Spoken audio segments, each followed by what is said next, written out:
This is your news source evening bulletin for today, Friday, the 21st day of March in the year 2025. I'm Gordon Mosley reporting, and here is what we're tracking tonight. President Irfan Ali today made it clear that there will be no dialogue with Venezuela under duress. Speaking at the commissioning of a new Guyana Defense Force Air Corps hangar at the Eugene F. Correa Airport at Ogle, the president said Venezuela continues to defy the letter and spirit of the Argyle Declaration and the provisional measures issued by the International Court of Justice. He made reference to the recent incursion by a Venezuelan Navy vessel in Guyana's waters and the country's increasing aggression towards Guyana. The very fact that they would seek to hold an elections in territory that does not belong to them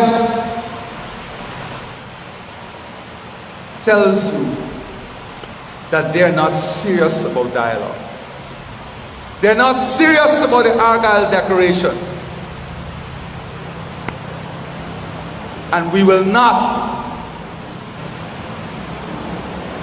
be drawn into any discourse on the duress. We are all for dialogue, but dialogue with respect. The president said if Venezuela wants to talk, the country must first undo the acts that have violated the Argyle Declaration and the orders of the International Court. Let it first demonstrate good faith. Let it first respect the rule of law. Until then, there will be no talks. Sovereignty is not a matter for negotiation.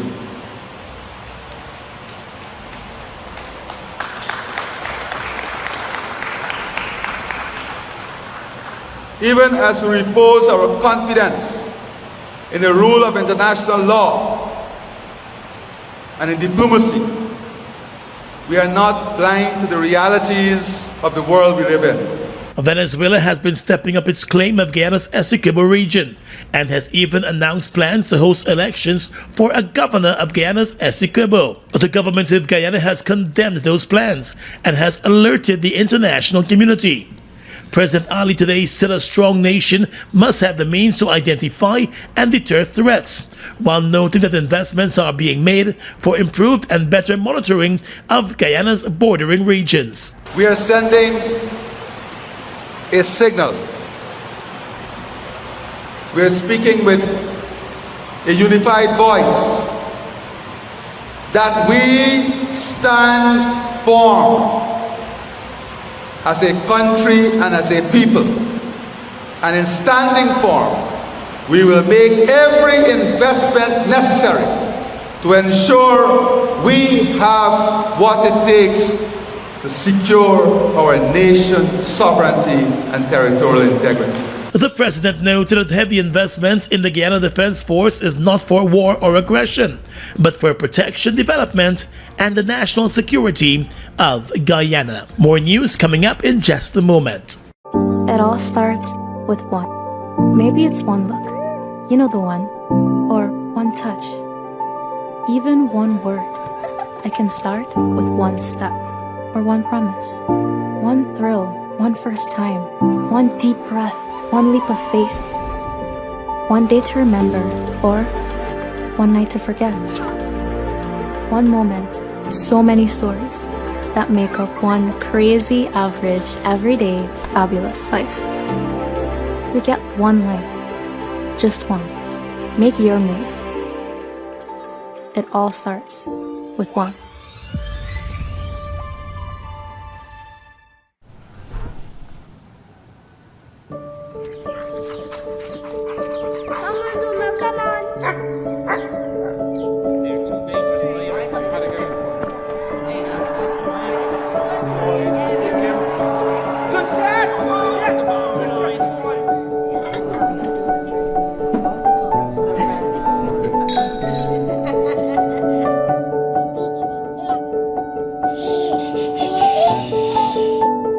Your own home is so much more than just four walls, floors, and ceilings. It's a lifetime of great memories and stories. Come talk to us and start your journey home today.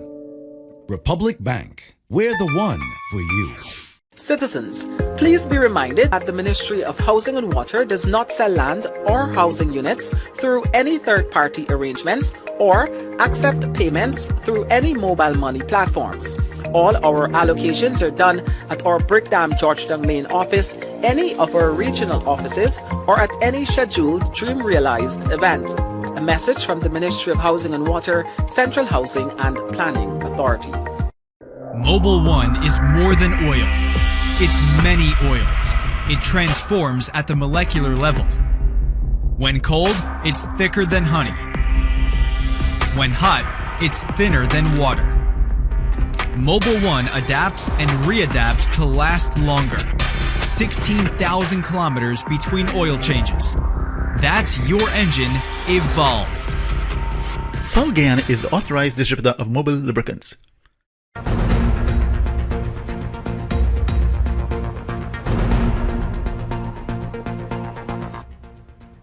Welcome back.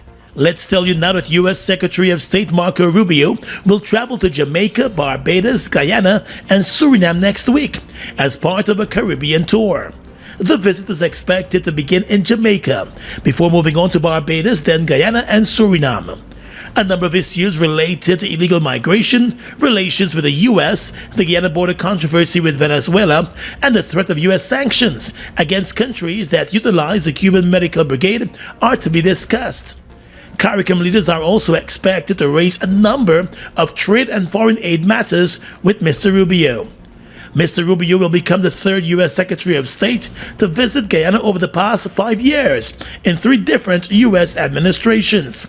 The U.S. shares close relations with a number of CARICOM states. But recently the U.S. set off controversy with some Caribbean leaders after announcing a policy that could see countries that use the Cuban medical missions facing U.S. sanctions. Guyana is among several Caribbean countries that use the Cuban Medical Brigade missions. The Donald Trump administration has accused Cuba of profiting from the forced labor of its workers, stating that the Cuban regime's abusive and coercive labor practices are well documented. The U.S. State Department has said Cuba's labor export programs, which include the medical missions, enrich the Cuban regime, and in the case of Cuba's overseas medical missions, deprive ordinary Cubans of the medical care they need in their home country. A number of Caribbean leaders have loudly voiced their criticism of the U.S. policy on the Cuban medical missions. In relation to Guyana, the U.S. Secretary of State is expected to engage President Irfan Ali on the ongoing threats by Venezuela against Guyana and the recent incursion by a Venezuelan Navy vessel in Guyana's waters near the oil ships. The U.S. Secretary of State has already made known the support of the U.S. government of Guyana's territorial integrity and its condemnation of the actions of Caracas. The U.S. Secretary of State is also expected to discuss energy and oil-related issues with the Guyana government. The main opposition, the People's National Congress Reform, today issued a call for the head of the Guyana Online Academy of Learning, Professor Jacob Upadai, to resign. The opposition said its call comes in the wake of recent revelations from at least 2 foreign universities that they have no ties to the Gold Program, although the program had been enrolling students and offering scholarships for the same to universities. Since the controversy erupted, the Academy announced that it was no longer utilizing the services of the facilitating company that was responsible for streamlining the deal with the foreign universities. At a press conference today, opposition member of parliament with responsibility for the education sector, Coretta MacDonald, noted that with hundreds of scholarship students now displaced, critical questions about the transparency and accountability of the Gold Project must be answered. However, as matters stand now, we demand full transparency and accountability and call for 1. The immediate resignation of Professor Jacob Obadiah and Minister Priyamanik Chand for their roles in misleading students and mismanaging public funds. 2.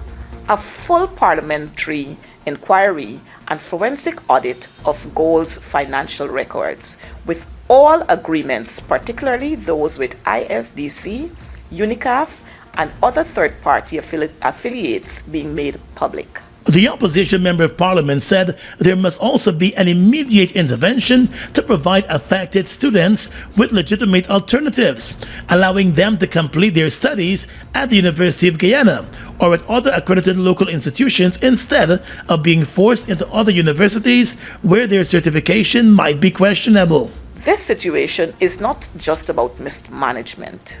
It is about the future of our young people who were promised access to higher education. We will not allow gold to become a vehicle for financial misappropriation or failed leadership. The government of Guyana must act decisively to restore public confidence in this program and ensure that those responsible for this saga are held accountable. Thank you. The opposition said many of the gold scholarships could have been offered through the University of Guyana. The gold program has benefited from more than $5 billion in funding from the government of Guyana. Well, some election matters to report right now. The Chief Election Officer, Vishnu Prasad, has denounced and distanced himself from the submissions of the legal counsel of the Guyana Elections Commission, Curtis Silva, in the house-to-house verification case that is currently before the acting Chief Justice. In the case, PNC Reform Chief Scrutineer Carol Smith-Joseph is asking the court to order house-to-house verification of voters. In his submission to the court in representing the Elections Commission, the attorney for GECOM stated that while residency verification may not be a requirement for the general elections, it would be a requirement for the regional elections. However, in a late-night statement on Thursday, the Chief Election Officer Vishnu Prasad denounced the submission of the Commission's attorney and said the pronouncements of the GECOM Council do not follow his instructions to him and do not represent his position. Mr. Prasad said the pronouncements by the GECOM Council were not only unauthorized, but were also disconnected from the matter before the court. He said the Council's pronouncements now lead to potential confusion and misrepresentation regarding preparations for the upcoming elections. According to the GECOM CEO, it is crucially important for him to clarify that the legal officer was not acting on his instructions. He said in this regard, the unauthorized pronouncements conflicts with his positions, as set out in the affidavits that he signed as a named respondent in the court matter. Prasad rejected the submissions of the Commission's legal officer and said they are in total contrast with the manner in which the lists of electors and ballots have been prepared for decades up to the 2020 regional and general elections. He said Mr. De Silva's pronouncements in the court matter carry severe implications for the preparations for the upcoming elections by creating uncertainty among stakeholders, including voters, political parties, and international observers. A number of legal minds have said that when it comes to matters of law, attorneys follow the law and not the instructions of their clients. In his court filing, the GECOM counsel Curtis Silva stated that the National Registration Amendment Act of 2022 has made it necessary for there to be separate lists of electors for the general and regional elections, as well as the need for the ballots for both elections to be printed separately. While De Silva agreed that residency is not a requirement for persons to vote in the general elections, he submitted that residency is still a constitutional requirement for Guyanese to vote in regional elections under Article 73(1) of the Constitution. Article 73(1) states that the members of a regional democratic council shall be elected by persons residing in the region and registered as electors for the purpose of Article 159. It was noted that prior to the amendments in 2022, verification of residence was done for all persons seeking to be registered, so there was no issue with the ballots for both general and regional elections being on the same sheet of paper. However, due to the amendments, the provision is no longer applicable and must be addressed, the Commission's counsel said.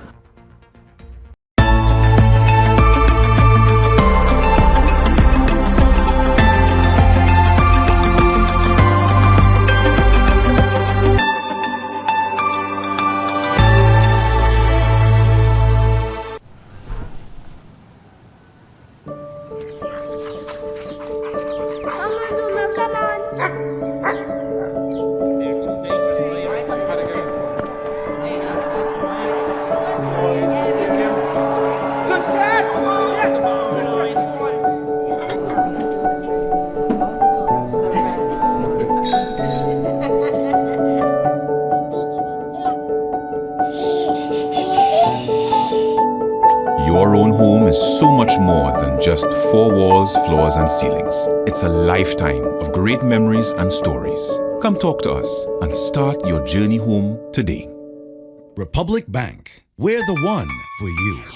Ready to up your game? Ready to up your game? Win big with over 60 epic prizes. A brand new PS5, Nintendo Switch, iPhone 16 Pro Max, Apple smartwatch, and the hottest earbuds from Apple and Samsung. Plus, we are giving away thousands in phone credit and a whole year supply of Buster or Turbo Energy drink. Here's how. Buy any Buster or Turbo Energy drink, find the code starting with BB and enter online or on WhatsApp. Visit us on Facebook or Instagram at Turbo_Caribbean or Buster Guyana for all the details. Don't just play. Up your game with Buster and Turbo Energy.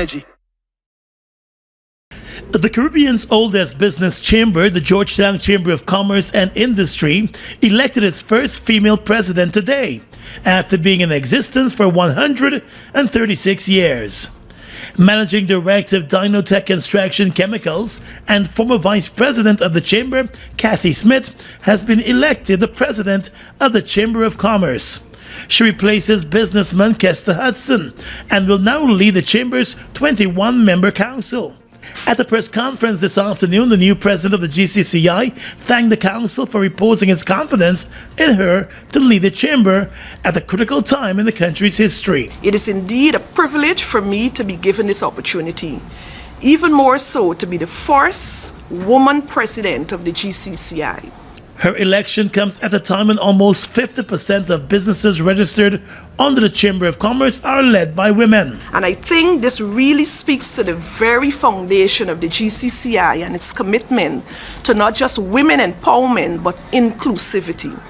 In many organizations around the world, but certainly in Guyana, this role would traditionally be filled by men. However, when I looked around the table last year, there were and have been many women councillors, and within our membership, the percentage of women-owned or women-led businesses is almost 50%. Smith said she intends to positively contribute to the development of women entrepreneurs during her tenure as president of the Chamber of Commerce. Already, a Women Micro Business Learning Center is under construction at the Chamber of Commerce headquarters, and that will provide training opportunities for women in business. I want to see our women also be equipped with the skills needed to successfully navigate the business world. And I also want to see them have opportunities. My vision is to have the Chamber of Commerce establish programs which support women being trained in financial literacy, digital marketing, and of course, negotiation. And she also underscored the importance of businesses being compliant with the country's regulatory framework in order to capitalize on existing opportunities, and she warned against exploitation of local businesses by foreign companies, particularly in the oil and gas sector and the supporting sectors. With these opportunities, we need to equip our women and Guyanese in general to continue to be able to guard against exploitation. I'm talking about foreign companies that use partnership with our local companies as a front. Then we have foreign companies that partner with our local firms and engage in double dipping. I refer to forcing the local partners to procure their products from their foreign parent company at inflated prices, while also receiving profit. This needs to end. It is unethical and violates the spirit and intent of local content. The new Chamber of Commerce president said she knows the task ahead may be challenging at times, but she's up for the challenge and is also thankful for the support that she knows she will receive from the Council of the Chamber of Commerce. American Chamber of Commerce observer at the last elections, Rosalinda Razul, remains on the cross-examination after 3 days of grilling by the defense attorneys as that elections fraud case continues. Razul, as an independent observer, provided Anil Nandlal, attorney-at-law, with a statement in a case brought by the then opposition leader, Bharat Jagdeo, challenging the tabulation process employed at the time by the Region 4 returning officer Clement Mingo during the course of the March 2020 elections. At a magistrate's court today, Razul was interrogated on the issue by defense attorney Nigel Hughes. She admitted on the cross-examination that it was not appropriate for an independent observer mission to provide such a statement to candidates of the People's Progressive Party Civic, the then opposition. Mr. Hughes told reporters that Razul's admission speaks volumes. So she said that it was not appropriate for an observer mission to go to the office of a candidate to give a statement. She admitted that. So that's effectively saying that AmSham ought not to have sent her to Mr. Nandalal, who was a candidate. But Special Prosecutor Darshan Ramdani told reporters that Razul stuck to her statement throughout the cross-examination, contending that at the time the AmSham observer saw no issue articulating what she had witnessed during the tabulation of the statements of polls during the course of the 2020 elections. He said the intention was to ensure that the electoral process was done properly. And so the witness has been sticking to her answers. She did give that statement. It was used by the PPP. It became part of court proceedings, and those court proceedings ended with orders made, and we are here where we are today. Earlier, while being cross-examined by the defense, Razul told the court that for at least 2 hours between the night of the 4th of March 2020 and the early hours of the following morning, statements of polls for Region 4 were left unsupervised by the staff of the Elections Commission in the tabulation center at the Ashmans building. Election observers and agents of the PPP Civic were said to be present at the time the court heard. Irfan Ali, Says Narayan Singh, Anil Nandlal, Zulfikar Mustafa, Sonia Parag, Priya Manik Chan, Vinya Prasad, Dr. Frank Anthony, and Deodat Indar were among the PPP candidates named by Razul as being present in the room at the time. The defense submitted and Razul agreed that the PPP Civic candidates, along with the observers in the room, had open, unimpeded, unfettered access to the statements of polls. But Ramdani said the defense's line of questioning and suggestions are startling.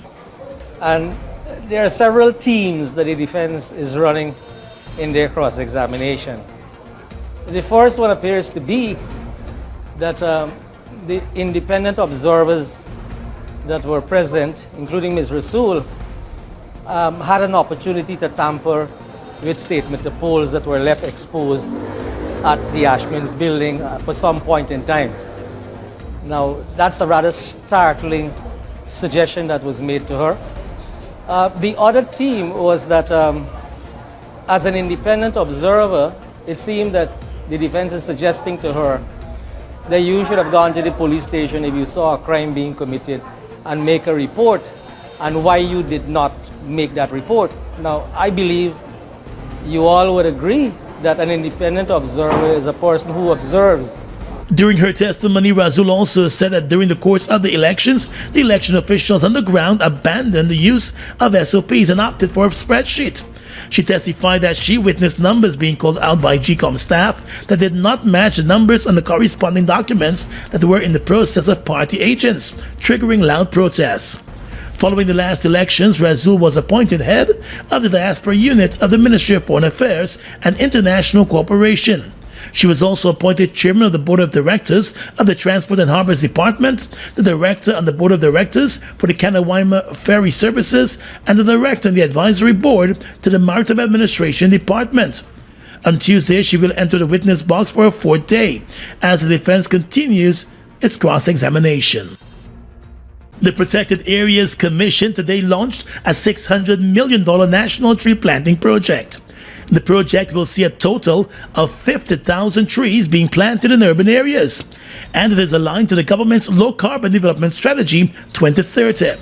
The tree planting project is intended to highlight Guyana's commitment to combat climate change, while showcasing the critical roles that trees play in sustainable development. Addressing a small gathering at the Conversation Tree Boulevard, Foreign Secretary and Chairman of the Protected Areas Commission, Robert Prasad, said it is the government's intention to populate new and developing urban communities with trees along the newly developed highways and around schools, hospitals, and other public buildings. This is their idea that in the new highways that we have, in the new development that is taking place, that we must also ensure that green spaces are fully utilized and that we promote a culture, or we expand that culture we have in Guyana in respect for environment, but more so for trees and the importance they play in our day-to-day life. The multi-year project, which saw the first set of trees being planted along Conversation Tree Boulevard, will be rolled out across the country, starting with regions 2, 3, 4, 5, 6, and 10. Mr. Prasad said the intention is not only to expand green spaces and the beautification of the country, but to also help Guyanese better appreciate the environment. But this exercise is done not only to preserve, enhance, and expand our green spaces, but also it is to bring the people of Guyana together and enhance their awareness in the need to protect our environment, but more particularly for us to beat that culture of littering and beat that culture of not respecting the space in which we occupy. And so there's a multifaceted objective here, and very importantly though, it is to change the mindset of the Guyanese people in respect to our environment and also our environs in which we operate. And Special Advisor to the Protected Areas Commission, Damien Finance, spoke of the important role that trees play in the lives of people. He said the National Tree Planting Project will create safe spaces where Guyanese can converse and engage in healthy activities. Closest to me, golden flame tree. This comes to us from the Botanical Gardens. It was born in Guyana. Its parents were born in Guyana. It's a Guyanese tree. It's used in art. There's a brown dye in its bark, and it's used to dye fabrics and things like batik. It comes from places like Thailand and Southeast Asia. Behind it is the acacia tree. There's some acacia species in Guyana, but this tree is actually used when no other tree can grow. So we're The launch of the National Tree Planting Project coincided today with International Day of Forests, which was observed under the theme Forests and Food. 25-year-old Shaquan Allen, also known as Is We Boss, has been committed to stand a high court trial for the murder of his girlfriend, Shauna Dover. The preliminary inquiry into the murder case ended yesterday, with the presiding magistrate ruling that sufficient evidence exists for the jury trial. Allen was arrested in Suriname last January and returned to Guyana, where he faced a murder charge after being on the run for just over 2 years. The body of his girlfriend, Shauna Dover, was found buried in a shallow grave in his backyard at Wismer in Linden back in 2021. It was a statement from the girlfriend's teenage sister that led the investigators to the body, but by that time the accused had already left the country. Following his arrest, the Guyana police force in a statement indicated that during interrogation, the accused admitted to the murder, but he also implicated the then 15-year-old sister of the dead woman in disposing the body. The teenage girl is already facing a charge of accessory to murder. The murder of 21-year-old Shauna Dover grabbed national headlines. She was first reported missing by the boyfriend, who initially led search efforts with the woman's family members for several days before the body was eventually found. The two lived together at Wismer in Linden. It all starts with one. Maybe it's one look, you know the one, or one touch, even one word. I can start with one step, or one promise, one thrill, one first time, one deep breath, one leap of faith, one day to remember, or one night to forget. One moment, so many stories that make up one crazy, average, everyday, fabulous life. We get one life, just one. Make your move. It all starts with one.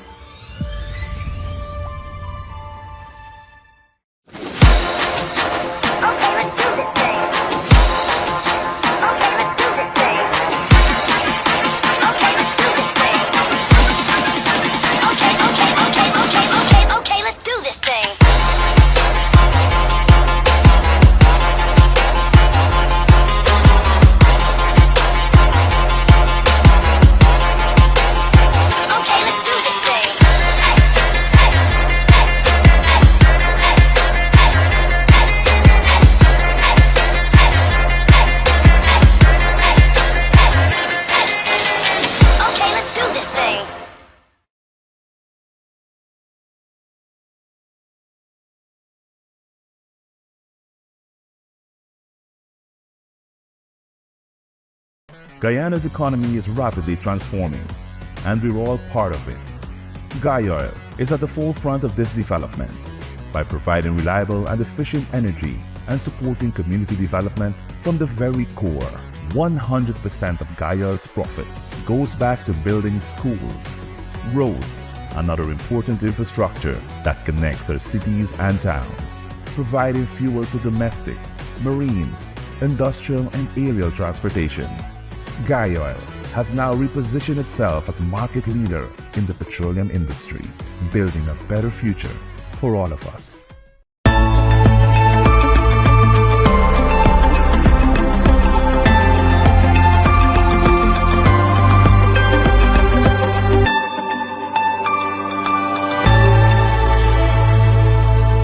With your regional and international news tonight, I am Svetlana Marshall in the region.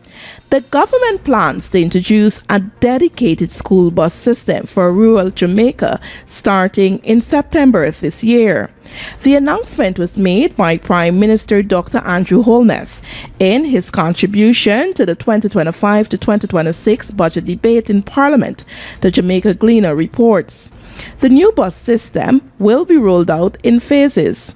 Holness said phase 1 is already underway, with the state-owned Jamaican Urban Transit Company expanding services to Montreal Bay, St. Thomas, Clarendon and Linstead in St. Catherine.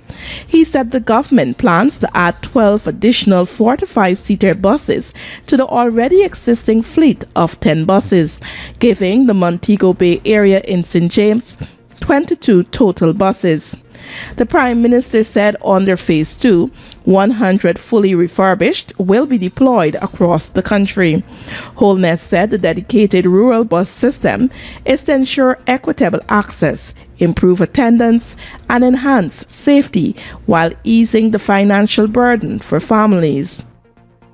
A diplomatic spat between the United States and Venezuela flared on Thursday as the U.S. government denied Venezuela's claims of repatriation flights from Mexico, while Venezuela accused Washington of blocking them. In a report, Reuters said the back and forth comes as a plane load of deported Venezuelans touched down on Venezuelan soil after departing from Mexico, in what appeared to be part of U.S. President Donald Trump's push to rapidly expel migrants. While 311 Venezuelans previously in the United States were returned on a plane from Mexico to Caracas early in the day, the U.S. Department of State's Western Hemisphere office accused the government of President Nicolas Maduro of lying about the flights.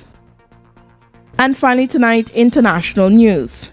U.S. President Donald Trump has signed an executive order to dismantle the Department of Education, fulfilling a campaign pledge and long-cherished goal of some conservatives, the BBC reports. Accusing the agency of breathtaking failures, the Republican president vowed to return the money it controls to individual states. The move is already facing legal challenges from those seeking to block the agency's closure, as well as sweeping cuts to its staff announced the last week. Most U.S. children attend public schools, which are free and run by local officials. A common misconception is that Federal Education Department operates U.S. schools and sets curriculum, but that is primarily done by states and local districts. A relatively small percentage of funding for primary and secondary schools, about 13%, comes from federal funds. Most of the money comes from state and local taxes. Established in 1979, the department administers student loans and runs programs to help low-income students. And that's your News Source Evening Bulletin for tonight. I'm Svetlana Marshall, wishing you a blessed weekend.